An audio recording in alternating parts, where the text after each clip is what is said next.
What's up? Welcome back. Thank you so much for clicking play. Just so that you guys know, a lot of people, if you're new to this channel, I did not like Tucker Carlson for a long time, up until here recently, probably like a month ago. And also, I was actually cool with Trump when he was doing his TV thing, friends with all of the celebrities before he got into politics. And I was brainwashed too, thinking that if you're a politician and you're running for president or something, then you need to talk with your thumb and you need to hug and kiss babies and all this other stuff and always be nice and presidential. Yeah, I was one of them idiots too. All right, so we about to check this joint out. It's kind of long, but it's a conversation between Tucker Carlson and Trump. And a lot of you have been telling me to check it out. So hopefully you all will stay with me as we check it out together. And I will just give you my commentary, which will not be a whole lot since this is already a very long video. All right, but let's hang in there and let's have a good time. Mr. President, thanks for this. Thank you. You just recently, hours ago, met with the Chinese President, Xi Jinping. I did. Are you closer, do you think, after that meeting to a trade deal? I think so. We had a very good meeting. He wants to make a deal. I want to make a deal. Very big deal. Probably, I guess you'd say, the largest deal ever made of any kind, not only trade. We got along very well. We understand each other. He's going to start buying a lot of farm products, which is great for our farmers, while we negotiate. And I'm going to not increase tariffs, which I could do. I have a lot we can do. And we're going to put our teams together and continue a great negotiation. I think we can do something that will be historic, but we'll see. I mean, we're going to see. I'm in no rush. We have a situation that works very well for us, and I'm sure he's happy. What we're going to do is they're going to buy a lot of farm product. We're not going to increase tariffs at this moment, and we'll see what happens with the negotiation. But we had a very good meeting. Do you think your political opponents in the U.S. are on your side in this negotiation with China? I think they are, actually. I think they like the fact that I charged tariffs. You know, look, China's been beating us badly for many years. He had an opportunity right there to take jabs at his opponents, but he didn't. I would say that's classy, man. I would say it's classy. Charged tariffs. You know, look, China's been beating us badly for many years. President Obama did nothing, meaning Biden. I don't even think I have to say that anymore. They did nothing. Lord. And neither did an awful. Bro, I just now gave you props for not throwing shots. I just now gave you props. Rewind the tape, Trump. No, it's too late now. Rewind the tape and you'll see that I gave you props. Did you rewind? You saw it? And now you're going to call him Biden. Biden. All right, let's go. I don't even think I have to say that anymore. They did nothing. And neither did, in all fairness to President Obama, nobody did. It was crazy. And we had a deficit last year of $506 billion, billion with a B. You'd almost say, you mean 500 million, don't you know? $506 billion. And this has been going on for years and years and years. We rebuilt China, and they did a great job. I give them a lot of credit. I don't discredit them for what happened. I discredit our people that should have been doing what I'm doing right now. And it's not pleasant. Our farmers have been incredible. They're great patriots, and it's going to pay off big for our farmers. You came very close to sending the U.S. military to strike Iran. You pulled back at the last moment. You were criticized by neocons in Washington for doing that. They wanted you to strike Iran. Why do you think they wanted that? And I was given a lot of credit by most people. A lot of people gave me a lot of credit. The public was on your side, for sure. A lot of people said that was a great presidential moment, which was, rather shocking to hear. So we shot down an unmanned drone. Yeah. And they claim it was over their territory, which it wasn't, but they would say that. So on top of it, they'll say unmanned and over their territory, and then we go in. Before I sent them out, they had to give me everything I wanted to know by 7 o'clock. They walked in, they gave me everything, but they didn't tell me how many people would die, how many Iranians. I know a lot of Iranians from New York City, and they're great people. They're all great people. We're all great, right? Iranian or not. I said, how many people are going to die? And they said, at least 150. I said, so let's get it. They shot down an unmanned, not a brand new exactly thing either, the drone. They shot it down, and we're going to now kill 150 or many more people. You never know. Once you start doing what we do, what they do, and nobody does it better than us, you don't know how many people are going to die. So I said, He said nobody does it better than us. One thing that he did do, man, he put that fear of God in other presidents and dictators or whatever you was in other countries. He let you know, don't mess with me, bro. I'm not like the other ones. Not only will I press this button, I ain't even got to press the button. I come over there and smack you in your mouth. Don't play with me. I'm different. We not the same. That's something that I actually respected about him. You know what I mean? Other people was thinking that was just too much. He's a bully and all this other stuff, blah, blah, blah. Yeah, he's the daggone president. He's supposed to be. And nobody does it better than us. You don't know how many people are going to die. So I said, I don't like that. I don't like it. And I stopped it before. We didn't send him out. You know, there was a little incorrect reporting. It was like we sent him out and we pulled him, but we didn't do that. No, I didn't. I made the final decision not to do it.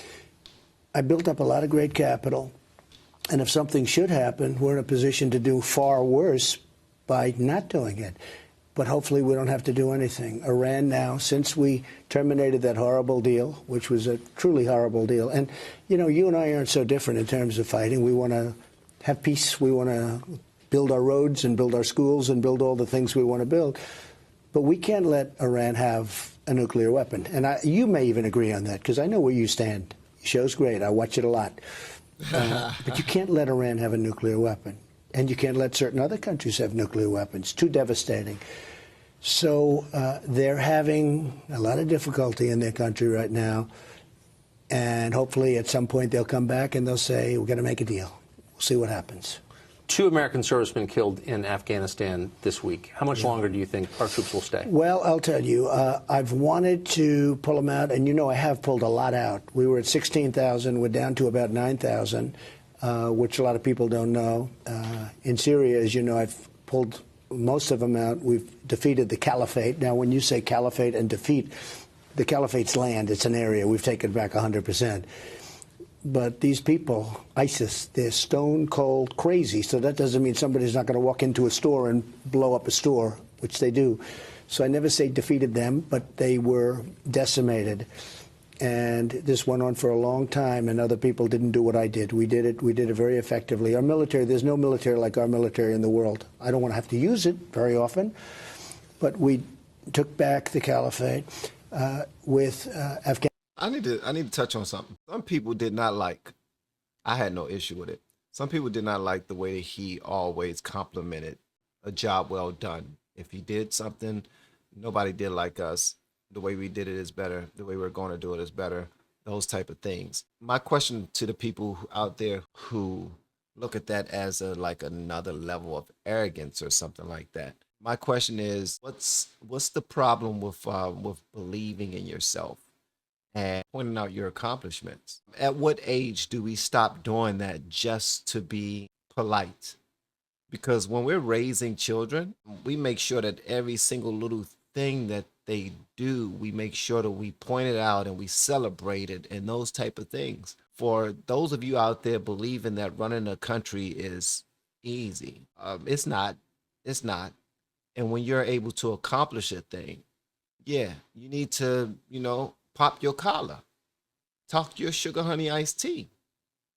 But he's not even, what you got to also realize is that he's not touting his own accomplishments. He's touting America's accomplishment. This is ours. This is all of our accomplishments. We should all be celebrating right now that our military is as strong. Like when he's saying these things, he's saying like we should all be excited about it. If I'm not making any sense, man, charge to my mind, not my heart. I'm just trying to daggone understand it all. That's all. You know what I mean? That's it. But we took back the caliphate with Afghanistan. It's 19 years, and we should not have been there 19 years. And if we were, it'd be nice to fight to win. But it's just 19 years. They're building hotels. We are. I mean, we had a Holiday Inn that cost numbers that would be 10 times what it should have cost. They built a gas station, a pretty famous deal, where it cost like $80 million to build a gas station. It's a lot for a gas station. Maybe more. Okay. Yeah. They probably did it for, if they report 80, that means more. And we have the greatest fighters in the world. But when you're 19 years, you're really becoming like a police force. So we have pulled it back. We're actually negotiating with various people. But we want to get out. We want to get out of a lot of areas that we're in. We shouldn't be there. We shouldn't be there.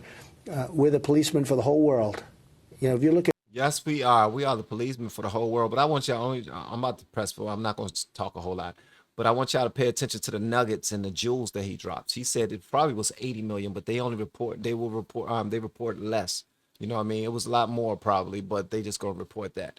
He's giving us jewels because he never would have said that if that's not how they actually do things. Be there. We shouldn't be there. We're the policemen for the whole world. You know, if you look at Russia, Russia doesn't police the world. Russia has, you know, they police Russia. Yeah. You look at China, they don't police. They don't have troops everywhere. What they have is they have people taking out the minerals out of the ground. They don't have troops. We have a case in Afghanistan where we have troops on one mountain, very mountainous country, rough country, beautiful country actually in a lot of ways, but we have troops.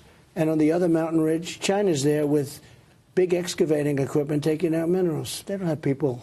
Now, it's pretty dangerous for them because their people tend to be shot as they're operating the machines. You know, it's not exactly the safest place. So we've reduced the force very substantially in Afghanistan, which I don't talk about very much, and that's okay. Could you see getting out entirely? I'll tell you, the problem is, look, I would like to just get out. The problem is it just seems to be a lab for terrorists. It seems, I call it the Harvard of terrorists.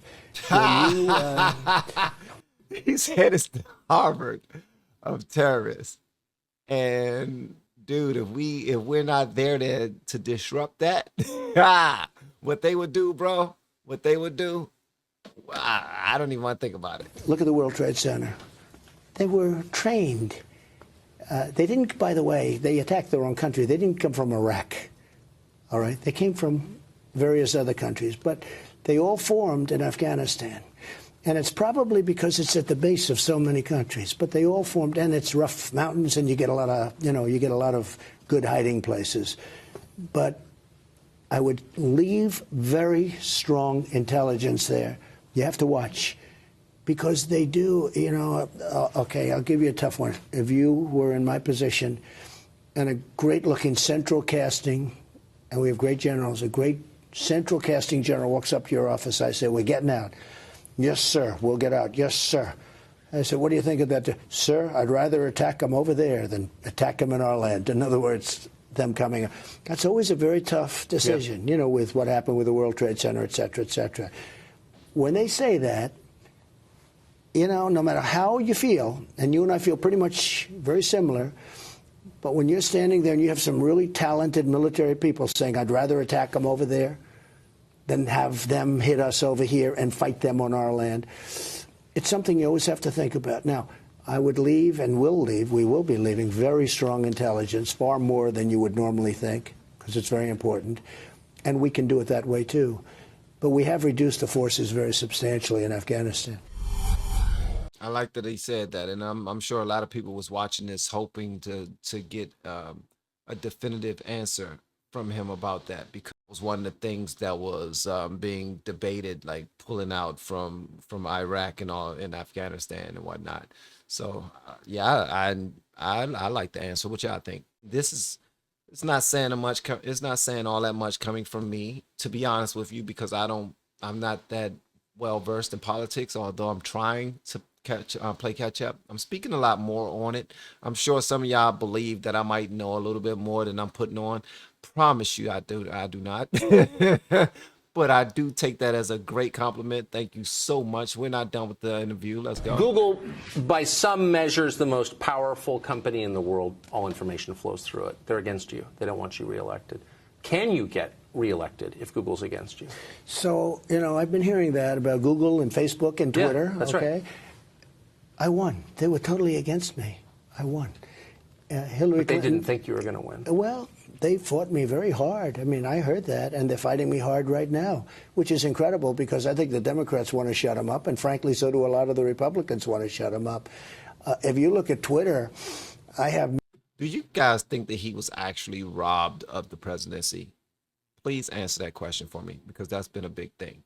Because I thought that his people was really, really strong. I actually thought that he was going to win. I promise you, I thought that he was going to win. Same thing that happened in the first joint where he crushed it. But yeah, please let me know that, man, because I thought that he actually did a good job according to a lot of people who support him. But yeah, it just walked away from him. Millions and millions of people on Twitter, and it's, you know, it's a very good arm for me. It's great social media, but they don't treat me right. And I know for a fact, I mean, a lot of people try and follow me, and it's very hard. I have so many people come up, they say, sir, it's so hard. They make it hard to follow. What they're doing is wrong and possibly illegal, and a lot of things are being looked at right now. But you're right, Google is very powerful, but I won. And a poll just came out today. I'm at 54 or 55, and they do say you can add 10 to whatever poll I have, okay? And I never get good press. I mean, I haven't had a good story. I used to get the best press in the world. You remember the old days when I was an entrepreneur. I used to get great press. Now I get, because of what I stand for, represent, and nobody's ever had, I think 93%. It came out the other day, 93%. And I'm talking about stories that should be good, they make them bad, or should be great, they make them like neutral. And yet I won, and I'll win again. So when they say it's the most powerful, it may be, but they were against me. Facebook was against me. They were all against me. Twitter was against me. I've been very good for Twitter. I don't think Twitter would be the same without what I do on Twitter. But they just have this crazy disposition. They have this philosophy. And yet the Democrats are very much opposed to them in so many ways. It's sort of an amazing thing. So you just said that what the tech companies are doing may be illegal. Is there a role for the Justice Department? Well, there could be, and I don't want to even say whether or not they're doing something, but I will tell you there are a lot of people that want us to, and there are a lot of people, all you have to do is pick up a newspaper and read it, or see it, or watch Fox, or watch some other network. There are a lot of people that want us to take action against Facebook and against Twitter, and frankly against Amazon. Yep. Amazon also. A lot of people want us to take action. Against Amazon? What did Amazon do? What in the world did Amazon do? Also want to point out the fact that Tucker is he's laid back, man. He's like starstruck right now. He's saying, man, I'm just gonna ask you all. I'm gonna be serious. I'm not gonna crack any jokes. I'm gonna let you do it all. I'm just gonna ask the questions, follow-up questions, and just let you rock out. And that's it. Are you going to? I can't say that, Tucker. That I can't say. You come to where we are now, Osaka or Tokyo, and the cities are clean. There's no graffiti. No one going to the bathroom on the street. You don't see junkies. It's very nice, isn't it? Very different from our cities. Yep. Well, no, some of our cities. Some of our cities, but New York City, San Francisco, Los Angeles, they've got a major problem with. It's very sad. With filth. Very sad. Why is that? It's a phenomenon that started 2 years ago. It's disgraceful. I'm going to maybe, and I'm looking at it very seriously. We're doing some other things, as you probably noticed, like some of the very important things that we're doing now. But we're looking at it very seriously because you can't do that. You can't have what's happening where police officers are getting sick just by walking the beat. I mean, they're getting actually very sick. Where people are getting sick, where the people living there are living in hell too, although some of them have mental problems where they don't even know they're living that way. In fact, perhaps they like living that way. They can't do that. We cannot ruin our cities. And you have people that work in those cities. They work in office buildings, and to get into the building, they have to walk through a scene that nobody would have believed possible 3 years ago. And this is the liberal establishment. This is what I'm fighting. I don't know if they're afraid of votes. I don't know if they really believe that this should be taking place. But it's a terrible thing that's taking place. And we may be... You know, I had a situation when I first became president. We had certain areas of Washington, D.C. where that was starting to happen. And I ended it very quickly. I said, you can't do that. When we have leaders of the world coming in to see the President of the United States and they're riding down a highway, they can't be looking at that. I really believe that it hurts our country. They can't be looking at scenes like you see in Los Angeles and San Francisco. San Francisco, I own property in San Francisco, so I don't care, except it was so beautiful. And now areas that you used to think as being, you know, really something very special, you take a look at what's going on with San Francisco. It's terrible. So we're looking at it very seriously. We may... This guy has quite a unique look. It's an extremely unique look. Did it happen by accident or something? Is this something that he's been, like, doing for, like, decades? he has like an extremely unique look, like his hair. You like trying to think of other people who've had that hairstyle before. You know what I mean?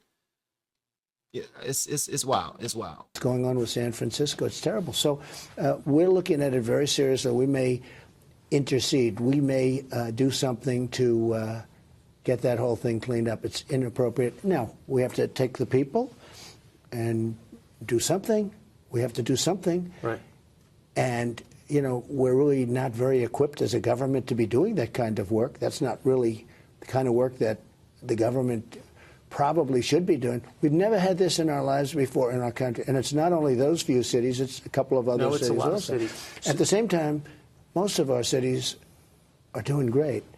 But if you look at some of these, they're usually sanctuary cities run by very liberal people, and the states are run by very liberal people. But the thing that nobody can figure out is, do these governors or mayors, do they really think this is a positive? Do they really think this is okay? Because it's not. It's destroying their city. And it's destroying a whole way of life. And it's not our country. It's not what our country is all about. Wow. Wow. All right. So he's telling the truth, too, because I know a couple of people who are in and out of shelters. And I know someone who actually works in the shelter and in Washington, D.C. And these areas where the shelters are, it's office buildings there. If there's houses nearby, the houses are extremely expensive brownstones. They're building very expensive apartment buildings, and there's so many people out in the street that just live there but in the shelters though, at a certain time of the day, they have to put everyone out. They have to put everyone out so that they can clean up, place the bedding and all these other things, make sure you take your stuff. And then if you want to stay in again, you got to be in by a certain time, but you got to be in by a certain time and you got to be out by a certain time every single day. And when you go to certain parts of DC, like when we're just riding through, say we're going to a Capitals game or a Nationals game or Washington Wizards game, it's something that you see, and it's so many, it's such a large amount of people. And he's saying, you know, the government are trying to figure out something to do with and for these people, but we really don't have the setup to do so. Really are trying to figure it out, but it's a situation. It's a situation. I would like to hear what they're about to do with it, though. But I enjoyed this conversation between Tucker and Trump. Y'all wanted me to check it out. I saw somebody who was just serious about his job. That's it. He don't take his job lightly. He didn't take his job lightly. Now, he did realize that he had the top office in the world. That's the top office in the world. And he treated it as such. He didn't take no sugar honey iced tea from anybody. I have no issue with that. But it's y'all turn now. I want to hear what y'all got to say about this in the comments below. And if you have yet to hit that subscribe button, please make sure you do so on your way out the door. Once again, guys, I'm Van. And now we are all the LFR family. And I look forward to seeing you on the next video. And hopefully inside the Patreon as well. Y'all have been amazing, man. Love y'all.